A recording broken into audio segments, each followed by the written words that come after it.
A lot of time criticizing you. You told me a couple years ago on air that you were afraid of what Trump could theoretically do if he ever were returned to the White House. How do you feel now?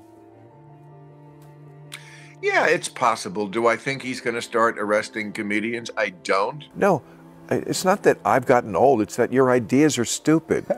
Okay? Common sense is still common sense. Yes, common sense is common sense, and I'm going to call it out wherever it is on the spectrum. Bill Maher just lit CNN on fire, and he didn't even raise his voice. While the network melted down over Trump like it's 2016 all over again, Maher sat back, sipped his truth tea, and calmly exposed the clown show for what it is, a desperate ratings grab masked as journalism. If you thought CNN couldn't get more unhinged, wait until you see what Bill said right to their face. Spoiler, he didn't hold back. I'm not going to chase every rabbit down the hole like I did the first term. You know, that's what I mean about he's not going to get my mind. He's a kooky guy who says a lot of kooky things, and I'm just not going to pre-hate anything. I'm just going to hope for the best, and then when something serious happens, I'll comment on that. Right out of the gate, Maher goes on the offensive, setting the tone for what's to come. Calm, collected, but razor sharp. He makes it clear, unlike CNN, he's not here to twist every Trump moment into an apocalyptic meltdown. Maher isn't playing the media's game of hyperventilating over headlines or obsessively nitpicking Trump's every word. Instead, he calls out the hysteria for what it is, manufactured outrage masquerading as journalism. And he's not afraid to say it live on air. Realizing that Bill Maher was in no mood for about a Trump derangement syndrome, the host quickly changed the topic to Biden. I'm writing an election book, and one of the things I just stumbled on was a monologue you gave in October 2023, in which you warned the Democratic Party of Ruth Bader Biden. You were saying the American people think he's too old. You're worried about this. You had a great line about it doesn't matter if he's a national treasure and has done great things. If you got on an airplane and you heard that Buzz Aldrin was the pilot, you'd get off. I'm sorry for botching your very funny joke. But they didn't listen to you, but you were proven correct. Bill Maher is, without a doubt, one of the sharpest comedians and one of the most brutally honest voices in American media. Watch how he gets an entire CNN panel to do a complete 180 and suddenly start talking about Biden. But that's just the beginning. While every Democrat blindly echoed the narrative that Biden was perfectly fit to run, Maher stood nearly alone on the left, warning of the disaster ahead if Biden remained on the ticket. And look how that aged, like milk in the sun. Now, the same people who dismiss him are scrambling to rewrite history. But Maher's receipts are loud, clear, and impossible to ignore. And I felt I had standing to make that case because I had for so many years been the only person I know on television who was consistently railing against ageism. I have been saying for years, ageism is the last allowable prejudice that we can have in this country. You can always do the age jokes. You can always rail on people for being too old. And it was, as I said, a case-by-case basis. Some people at 70 act like they're 100 years old, and some people are like 40-year-olds. But this was a case, okay, where Biden was too old. Having made that case that it's a case-by-case basis, I was now saying, yes, some of those cases are that the person just is too old for the job. And he was going to be, much like Ruth Bader Ginsburg, someone who was seen in history as one who stayed at the fair too long and cost his party dearly. And he did. This is especially interesting considering CNN was one of the loudest voices pushing the ageism narrative. Anyone who dared question Biden's fitness was instantly labeled discriminatory, silenced with accusations of bias. So when Maher looks him dead in the eye and unapologetically defends his criticism of Biden, it's nothing short of epic. It's a masterclass in backbone, and it rips the mask off CNN's hypocrisy. They weaponized ageism to shield Biden, and now they're choking on their own double standard. When the host realized the heat was too much to handle, he quickly switched back to Trump. A lot of time criticizing you.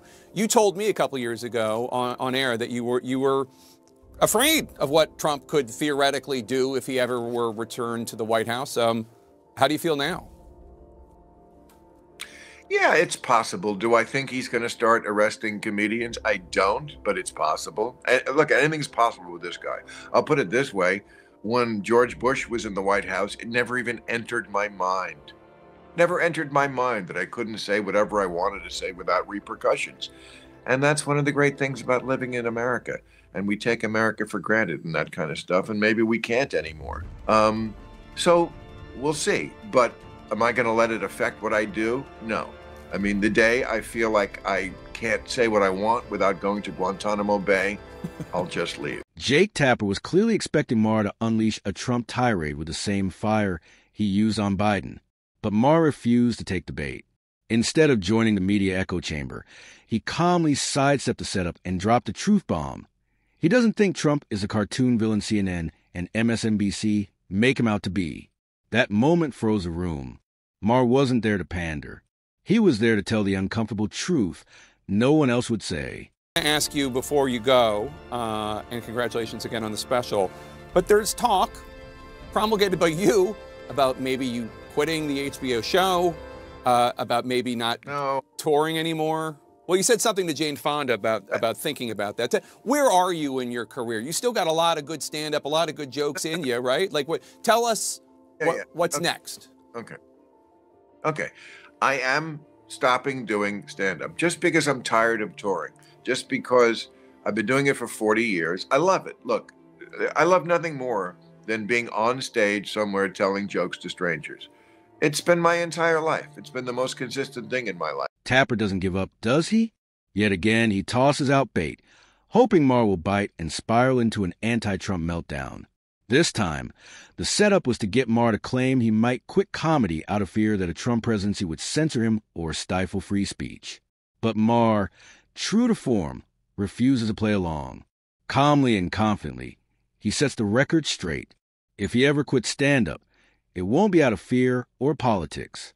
It'll be because, after more than 40 years in the game, he's simply ready to hang up his boots. No drama, no victim narrative.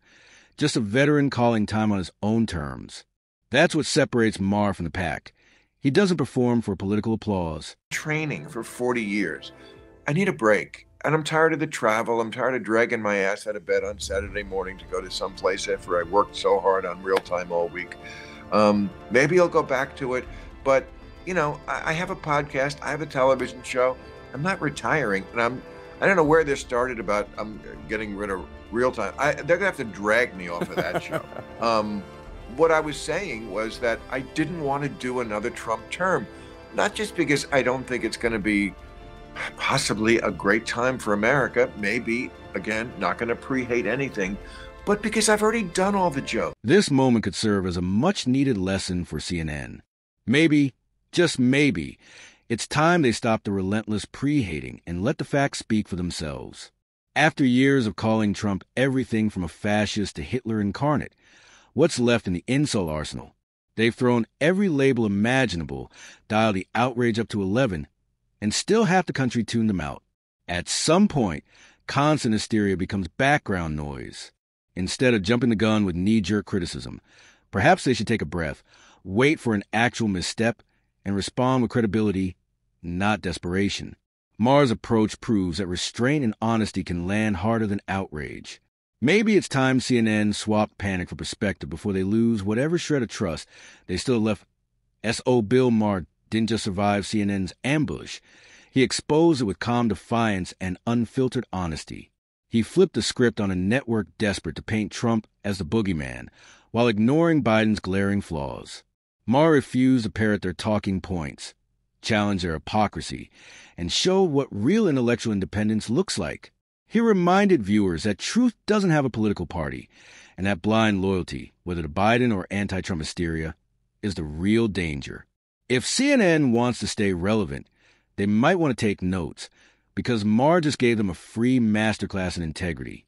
Response when people tell you that, and you must hear this a lot, that they get that you're one of their primary sources of information. Flattered, and as it should be, is my response. I feel like people are looking for something that is not slanted. I mean, I certainly have lost fans over the years because I don't say the things that please people all the time, but that's my ultimate bond with the audience. When I lose people, it's like, okay, well, you were never meant to be with me in the first place. Yeah. We can't have a relationship. What makes this even more powerful is that Maher is saying all this directly to the CNN host's face. He's not whispering behind the scenes. He's calling out the game live on air. And the truth is, mainstream media is fueled by ratings. And ratings are fueled by outrage. Trump coverage, especially the negative kind, sells like wildfire. So these networks obsessively criticize and demonize him, not necessarily out of principle, but out of fear that ignoring him would tank their viewership. But Maher, he couldn't care less about ratings. He's not chasing clicks or pandering to an algorithm. That's why so many people across political lines now turn to Maher as a rare voice of reason.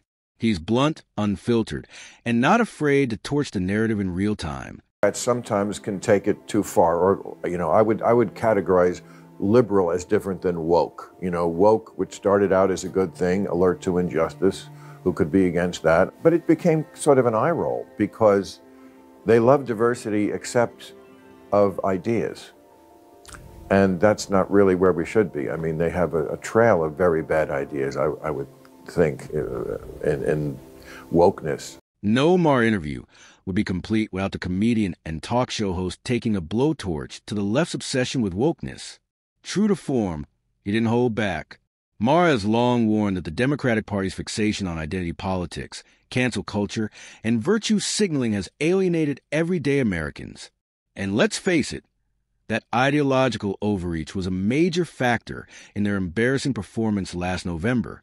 While Democrats were busy policing pronouns and chasing social justice trends, voters were focused on real-world issues like inflation, crime, and border chaos that Maher's been saying for years. The left's cultural extremism is pushing moderates and independents straight into the arms of the GOP. He's not anti-liberal, he's anti-delusion. And when he says wokeness is political poison, he's not trying to win applause. He's warning the left before they crash and burn again. It's raw, uncomfortable truth. But Maher's never been afraid of that. Wokeness, because I hear people use the term all the time, and it means something different to everybody. Well, again, I think it's this collection of ideas that are not building on liberalism, but very often undoing it. I mean, 5 years ago, Abraham Lincoln was not a controversial figure among liberals. We liked him. Now they take his name off schools and tear down his statues. Really? Lincoln isn't good enough for you? 5, 10 years ago, bedrock liberalism was we are striving to be a colorblind society where we don't see race. Of course, we see it, but it doesn't matter. That's not what woke is. Woke is something very different. It's identity. We see it all the time. It's always the most important thing. I don't think that's liberalism. I mean, I could mention so many issues like that. I remember doing that show on HBO, Comic Relief for the Homeless. And the idea then, again, among liberals, I thought was, for the sake of compassion, can we get these people off the street so they have a roof over their heads? And now it's like, how dare you try to move the homeless? This is where they... Absolutely. Maher made a critical point, one that too many on the left still refuse to acknowledge. Wokeness is the undoing of liberalism. He draws a sharp, necessary distinction between classic liberalism and the toxic brand of woke ideology that's taken over much of today's discourse. And he's doing it for the younger generation, making sure they aren't duped into believing the two are the same, because they're not. Liberalism at its core once stood for free speech, open debate, individual liberty, and the pursuit of truth. But wokeness? It demands conformity, silences dissent, and thrives on emotional outrage rather than rational dialogue. Maher is sounding the alarm because he sees what many won't admit. This ideology is eroding the very foundation liberalism was built on. If the left continues to conflate progressivism with censorship and victimhood culture, they risk losing the very soul of their movement. And Maher's not letting that happen without a fight. It's not that I've gotten old, it's that your ideas are stupid, okay? Common sense is still common sense. Yes, common sense is common sense, and I'm going to call it out wherever it is on the spectrum. Exactly. Common sense is just that, common sense. But apparently, the woke media missed the memo. Instead of grounding their reporting in logic, facts, and fairness, they chase whatever trendy, performative narrative will earn them the most clicks, likes, and outrage-fueled attention. They're not interested in truth. They're addicted to engagement. And in the process, they pander to the loudest, most extreme voices, even if it means alienating the average American or trampling over basic reality. What's worse is that they don't care who they hurt along the way. Honest dialogue? Gone. Nuance? Canceled. These outlets will villainize someone today and pretend it never happened tomorrow, all in the name of staying relevant. Maher calls this out not because he's conservative, but because he values intellectual integrity. That's why people across the spectrum are tuning into him. Because he says what others are too scared to say, and because he still believes that truth should matter more than trendiness. And that brings us to the end of today's video. If you enjoyed our narration, then hit the like button and subscribe to this channel for more videos like this. Thanks for watching and see you in the next one.